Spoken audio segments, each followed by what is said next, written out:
All right. A lot of this drama that goes on in England, i.e., the English Civil War, spills over into the colonies, the 13 colonies, because not only are they having issues over religion, but they're also largely ignoring their colonies because they're so um, stuck on the issues with the monarchy. So you have a few, you have some taxes going on, but they're not really enforced. There's a lot of laxity going on. To that effect, there isn't a lot of control. They're not really controlling the 13 colonies as tightly as they might have been, or definitely as tightly as the Spanish. And they're also not providing a lot of protection for those colonies either. So the colonies are kind of left to their own devices to a certain extent. And this initial freedom is kind of going to bleed over into the road towards independence, right? Because the colonies have been operating for decades now, kind of on their own. When the Georges, when the Hanoverians try to come in, the king, and exert more control, or make more taxes and rules and laws to that extent, a lot of the Americans bridle under that. They still consider themselves Englishmen, by the way. I'm just kind of generally terming them Americans, but they are really opposed to that, right? But the restoration of the monarchy, which happens right after Cromwell dies, so that Commonwealth period between 1649 to 1660 is over. They formally ask Charles II to come back and be king, and they call that the restoration of the monarchy. And the colonies that are set up after that are called restoration colonies. Okay, so if you see that phrase, you'll know that's what they're talking about. So that's kind of why the English Civil War has an impact and why we talk about it, because it does bleed over and have lasting effects in the colonies. And so let's go into chapter 3, and I'll pull up some other stuff, some other graphics for you. Hold on.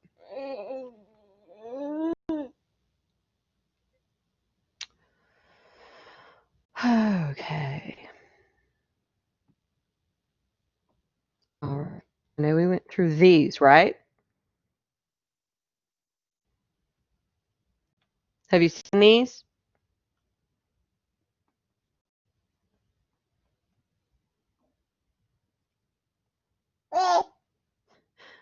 Have y'all seen these slides? We can't see your screen. Oh, Yeah, there. I'm sorry. That would help, wouldn't it? Okay.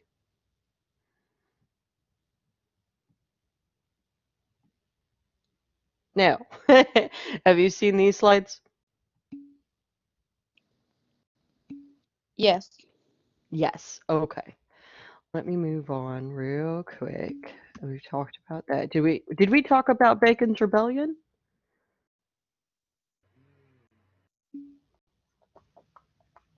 No. No. Okay. Okay. I think we were just about to get into it. Okay. All right. Let me give me just a quick second. Go ahead and copy that down, and I'll be right back. I'm sorry, I need to take a quick break. But go ahead and copy that down, and or it's on Blackboard. But hold on just 1 second.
All right, I'm back. My apologies.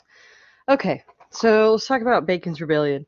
We're back in Jamestown, right? And things have expanded further and further out. The more people that are living, right? The more land that they need, and um, so the more pressure the community is on to expand further and further into Native American territory. And Bacon comes along, and his name is Francis Bacon. And he comes along, and he's a recent immigrant, as the slide says, but he is trying to get more land, right?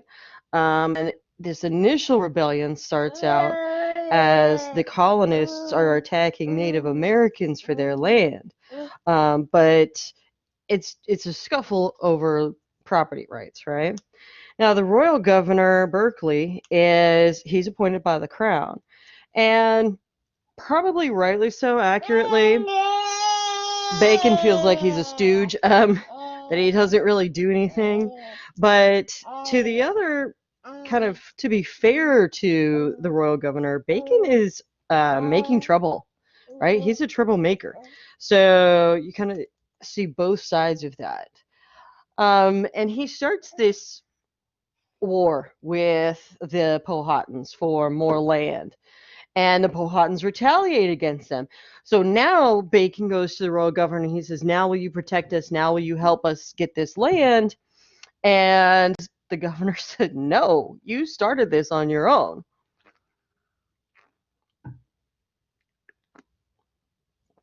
But whether or not Bacon started it or picked this fight, the Powhatans are now attacking the whole colony. They're attacking the Jamestown. They've made war against the colony. Bacon then, with his supporters, which are mostly ex-indentured servants, go to war with the governor. Like, if you're not going to help us, we're going to do this by ourselves, and we are not going to support you, right? And it was pretty sketchy there for a while. The governor fled. Again, like I said, he's not a real brave person anyway. And you had this war going on in the 1670s in Virginia, in Jamestown, with the Powhatans versus the colonists. And Francis Bacon is actually wounded in one of the battles and dies.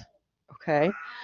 The rebellion collapses when he dies in 1677, and they create this treaty. The colony creates a treaty with the Virginia Native Americans, and they push them. They decide that they will move west to the Appalachians. That the Appalachian Mountains are going to be like the dividing line between colonies, colonists in Virginia and Native American land. But what this did point out was that you really can't tell the difference between an indentured servant and a free Virginian. You also, right, can't tell the difference between a current indentured servant and a former indentured servant. So this emphasizes or re-emphasizes the switch to enslaved Africans, in that the slavery and chattel slavery is based on race.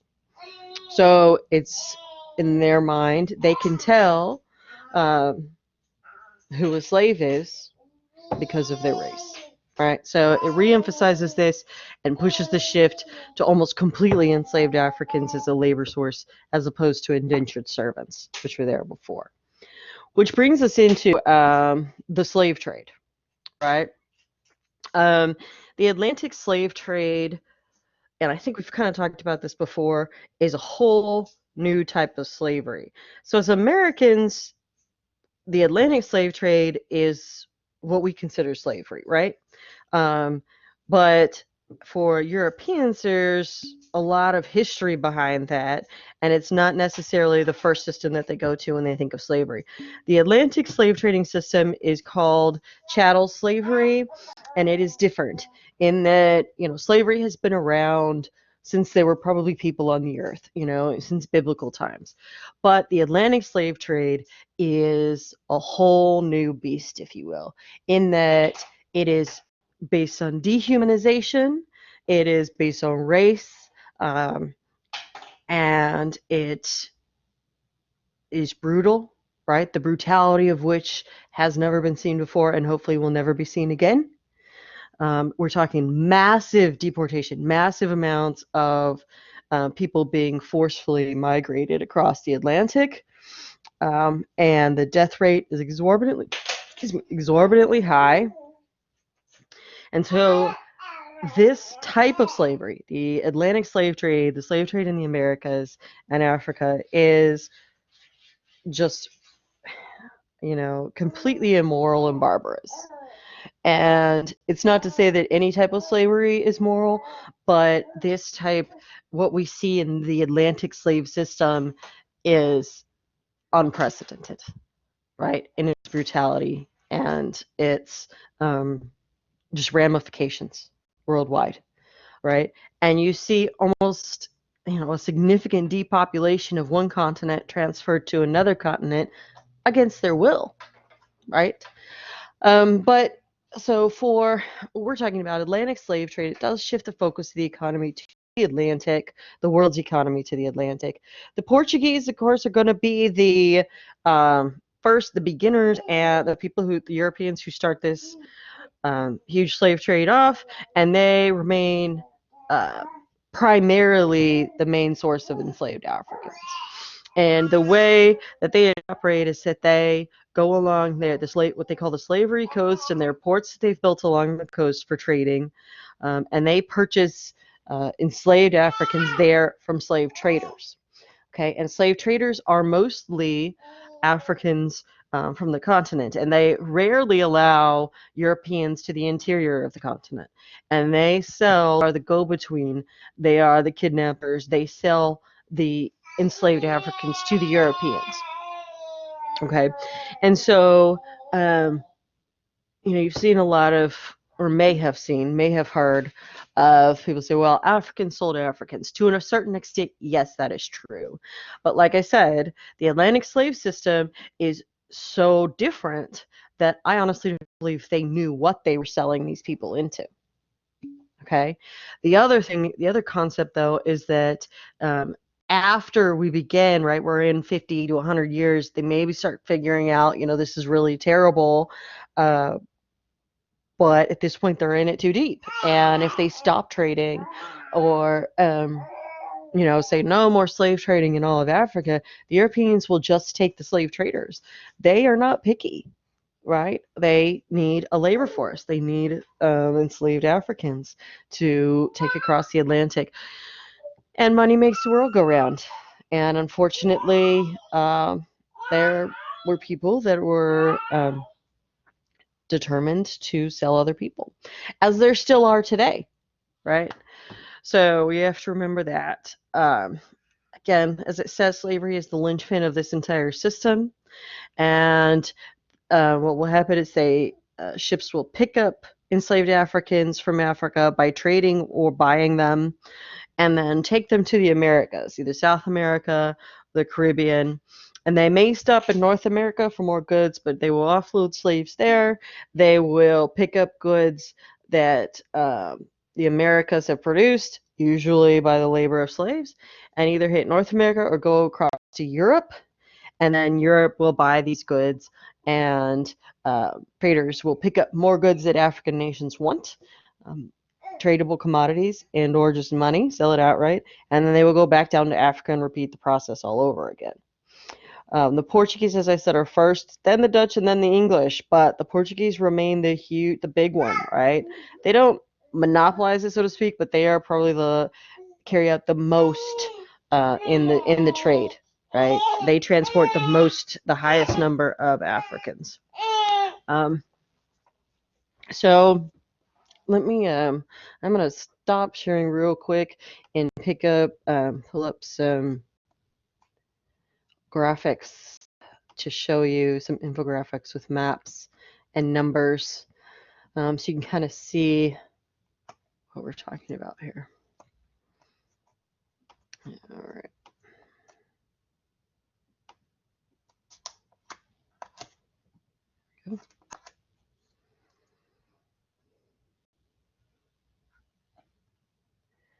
me share again. Okay.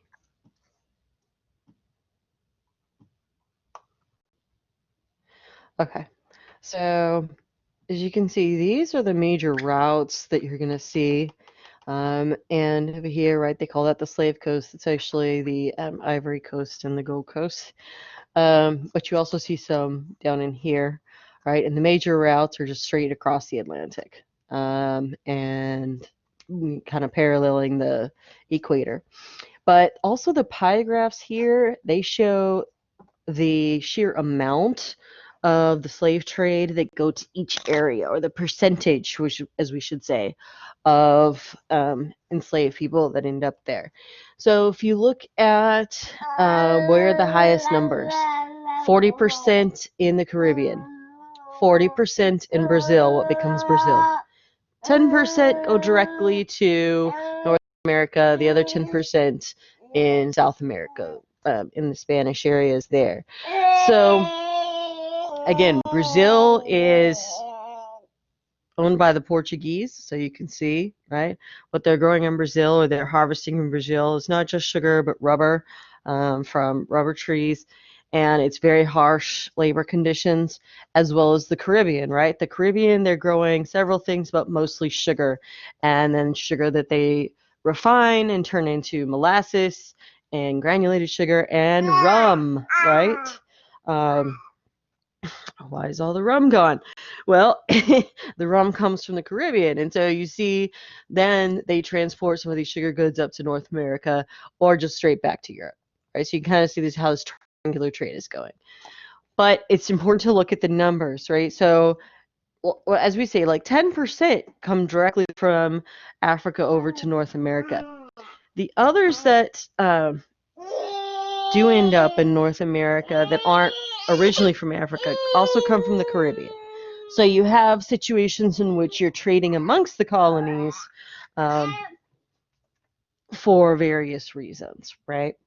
Now, the numbers, let's look at why is it so high in the Caribbean, why is it so high in Brazil?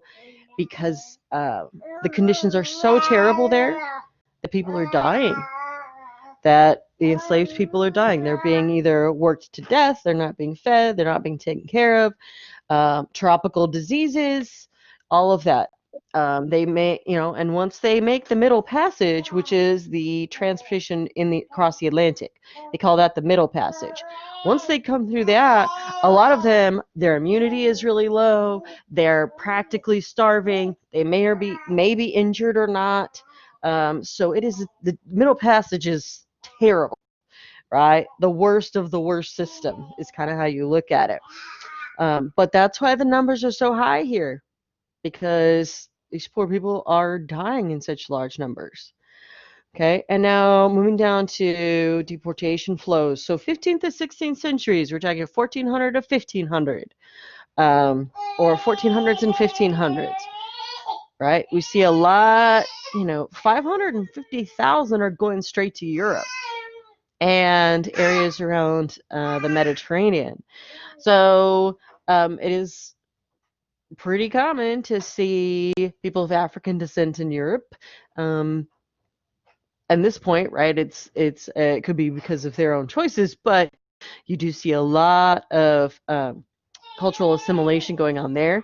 Also, to point out, there's an East African slave trade. Now, we don't study it in this course because it doesn't really impact the Americas, but this is within the Arab empires, the Islamic empires. And so you do see Africans being deported east to Arabia and to Asia.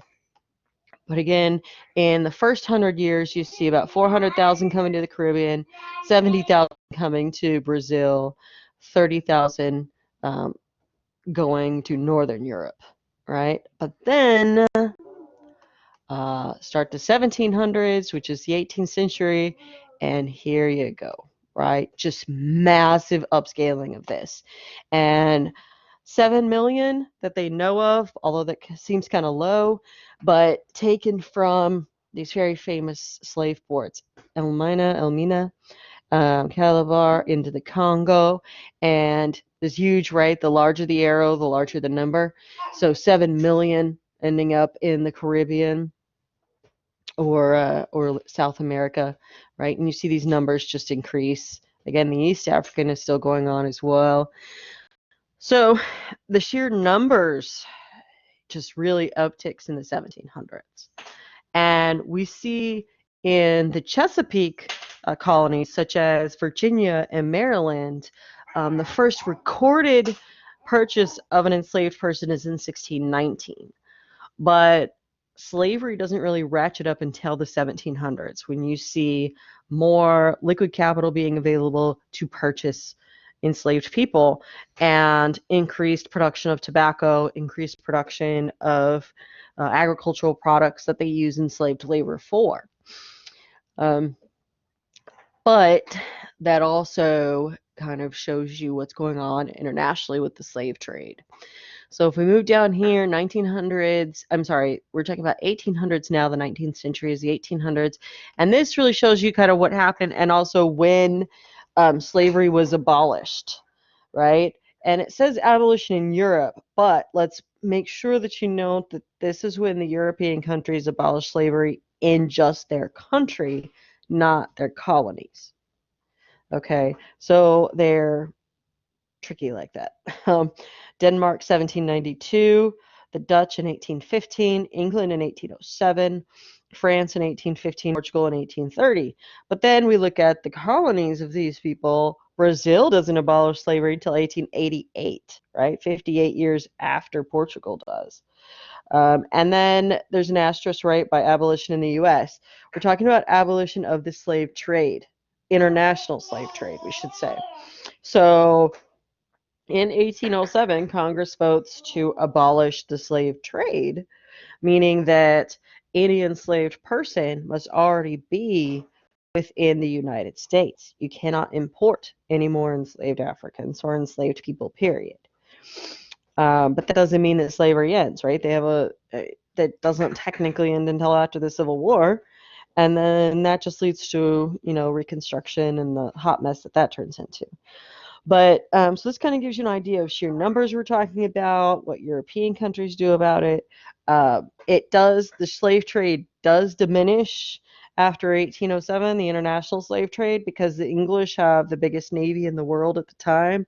And since they've abolished it, they start kind of policing the Atlantic and really making it harder and more difficult for the slave trade to continue, because the English Navy is trying to get rid of this. So that's some graphics to show you. What else I wanted to show you was some pictures of the Middle Passage. I'll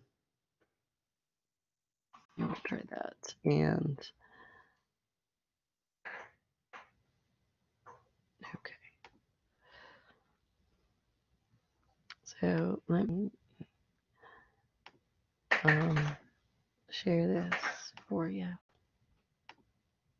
Okay. So the Middle Passage, right, is after enslaved people have been purchased by a ship and taken across the Atlantic to the New World. And these are examples of slave ships, diagrams of how they store their quote-unquote cargo, right? And I'm sure that you might have seen these before, but as you can see here, these conditions are terrible, right? Livestock on ships have more room to move around in than these people, and they are just packed in as tightly as can be. They want to carry as many people across the Atlantic in one go as possible, and they, depending on which ship and which captain you have, they can be, varying degrees of, to put it bluntly, hell. So if you have a captain that's worried about trying to keep as many slaves alive as possible, then you're going to see better conditions. You're going to see enslaved people allowed out and on deck and have fresh air every day, make sure they're fed, have some clothes, try and wash up down there.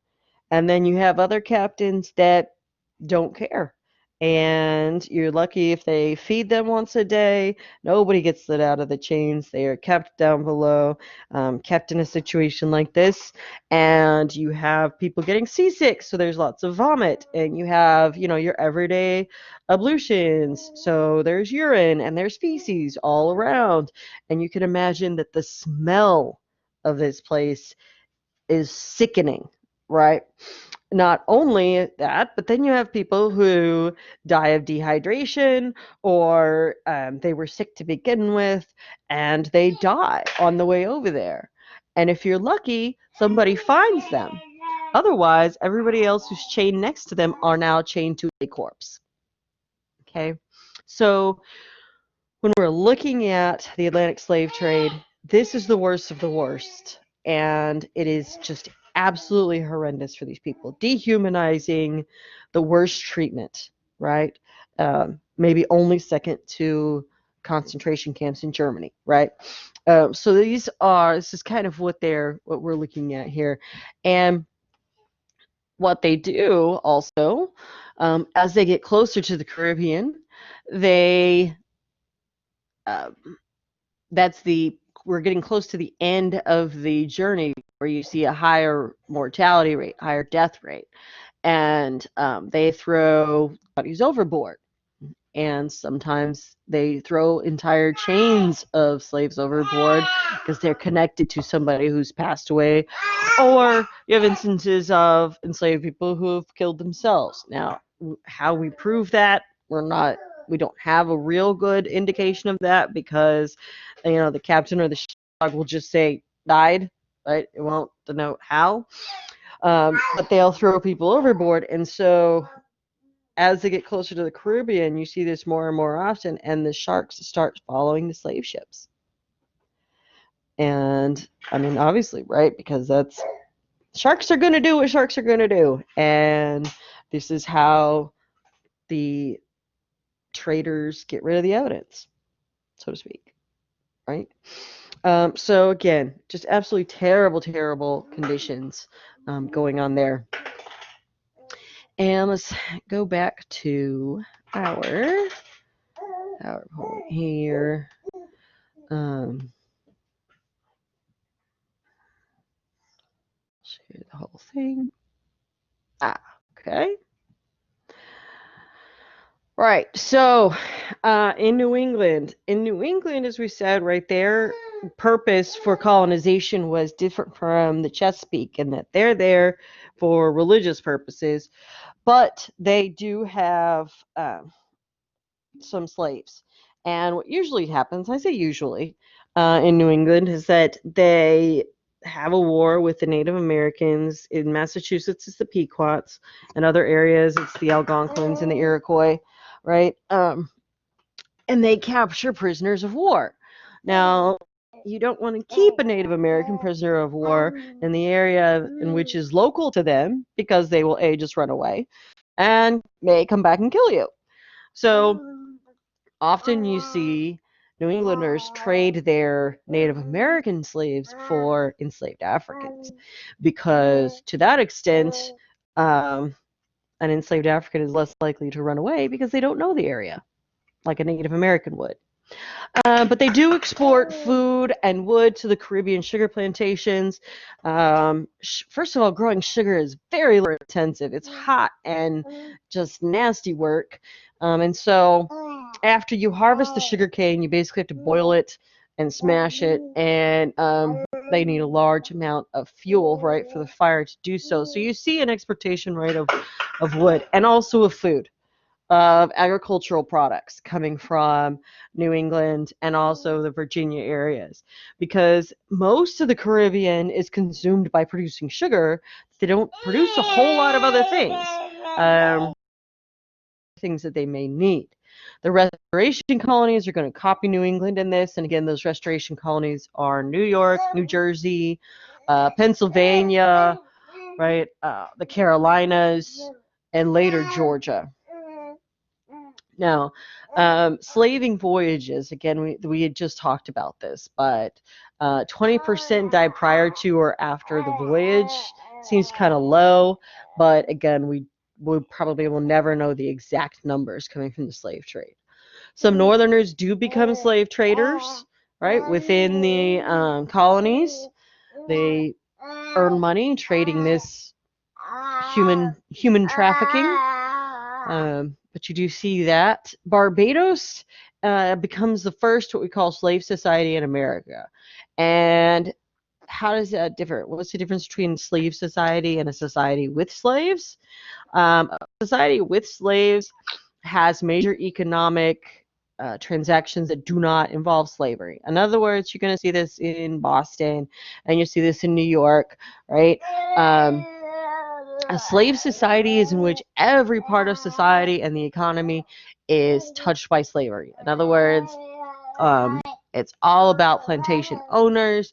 There's not a person on the island that doesn't own a slave or work with slaves or is a slave, right? So the entire society, the entire economic activity of a region is based on slavery and the goods that it produced. That's a slave society, right? And then you have other areas, like I said, in New York and New Jersey and some in Pennsylvania, right? But North and South Carolina, I'm sorry, not the Carolinas, but in New England, in which their main economic activity is business and trading, mostly with Europeans. They do have slaves in their society, but the whole society does not revolve around the system of slavery, right? So that's the difference there. And there are slave codes. You start to see slave codes in Virginia and South Carolina. These are laws about enslaved people. They could be laws about what these enslaved people can do. They can be laws about how you treat enslaved people, right? But they call these slave codes. And again, South Carolina is going to get it because a lot of their founding, a lot of their people, their population comes from Barbados, right? We talked about that last time. All right, African enslavement in the Chesapeake, mostly male immigrants, enslaved people, massive influx of Africans to the Chesapeake. And this is because of the type of economic activity that is happening in the Chesapeake. It's all agricultural, mostly farming. Tobacco is a lot of it. But for this, you need a lot of labor. And we talked about the switch from indentured servants to enslaved, but bringing in and becoming more and more based on slavery, the gap between the rich and the poor develops and it increases. Okay, because owning an enslaved person is a large commitment financially, and so you have to purchase the large amount that you put up to purchase an enslaved person, and then you have to take care of them for their lifetime. Now, I say take care of in quotes. You have to feed them and clothe them and make sure, keep them alive to a certain, so that they continue to work for you. So this means that you have to be at least middle class to be able to even purchase an enslaved person.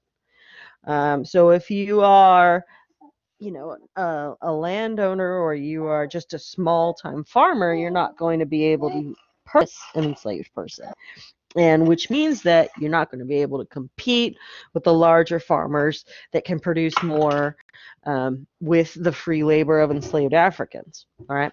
So this is how you start to see this gap develop, and it will just expand over the next 100 years. I think we talked about this, but we can talk about Indian enslavement in North and South. There was a war called King Philip's War, and it is between colonists and Native Americans of the area. And so prisoners of war that the Carolinians captured, they turn into slaves. Often, like I said, they try and sell them, they try and trade them for enslaved Africans, but you do have some that stay. And so you do see enslavement of Native Americans there. But this goes into the videos that I uploaded that we need to talk about. But one other key on there that I don't think we have talked about is the task system. So task system is slightly different from what we would consider or what we think of in our mind as slavery. So in the task system, you have, say, foremen of slave groups. Or you have basically the owner that comes out and talks to his foreman and says, I need to get, a list of things done today. This needs to be done today. And so then the foreman will break up the enslaved people into 2 or 3 groups, right? And you'll have one person who's kind of in charge of the group, and he'll say, I need you to do these 5 things. And you go to the next group and do that, right? So he breaks up the work. And the enslaved people, as soon as they are finished with all of the work that they've been given for the day, they're allowed to do what they want, right? Within the confines of not leaving. I should say that. So they have time to grow their own gardens. They have time to really kind of create culture, to have religion, to practice traditions, to make food, to care for their children, to develop relationships with other enslaved people, to have a little bit of enjoyment, right? So the task system is preferable, but it is also really kind of centralized in the Carolinas. All right. And so you do see more freedom in the task system than you do in the other type of work that you're going to see develop in the South. Okay. Now, I did upload, let me stop sharing here and get out of that. Not only are these PowerPoints on Blackboard, but I did upload some videos to YouTube. Let me get to them real quick.